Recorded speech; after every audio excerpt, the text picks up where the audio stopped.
একই সময়ে এসেছে লিওনেল মেসি আর ক্রিশ্চিয়ানো রোনালদোর কিংবদন্তি লেখার আখ্যান। এক আকাশে যেন দুই ঈদের চাঁদ। আজ এ তাকে ছাড়িয়ে ছাপিয়ে যান তো কাল ও তাকে।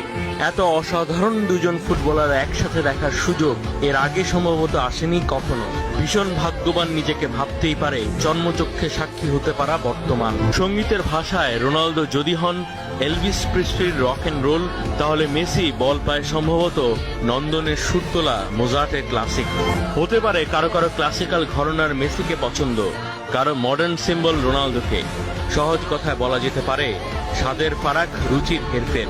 গঠনমূলক তর্ক তো থাকতেই পারে, তবে কেউ যদি বলে যে ক্লাসিক্যালটাই মিউজিক অথবা মডার্নটাই মিউজিক, তাহলে সে কি সঙ্গীত একটা চোখ বা কান বন্ধ করে কি শুনছে না? গ্রহের সেরা ফুটবলার কে, এই প্রশ্নে 6 বার বেছে নেওয়া হয়েছে মেসিকে, অন্যদিকে 5 বার রোনালদোকে।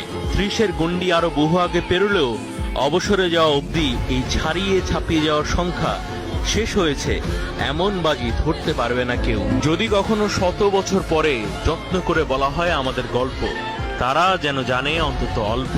কিংবদন্তির বিচরণের সাক্ষী ছিলাম আমরা সেই সময়টায়, মহামারীতে যখন গুনতে হয়েছিল মৃত্যুর নামটা। তবু জীবন যতদিন ছিল ছন্দময়, তারা ছিল ফুটবলের কবিতা। ওদেরকে জানিও আমি ছিলাম ক্রিশ্চিয়ানো রোনালদোর সময়ে, ওদেরকে জানিও আমি ছিলাম লিওনেল মেসির সময়ে।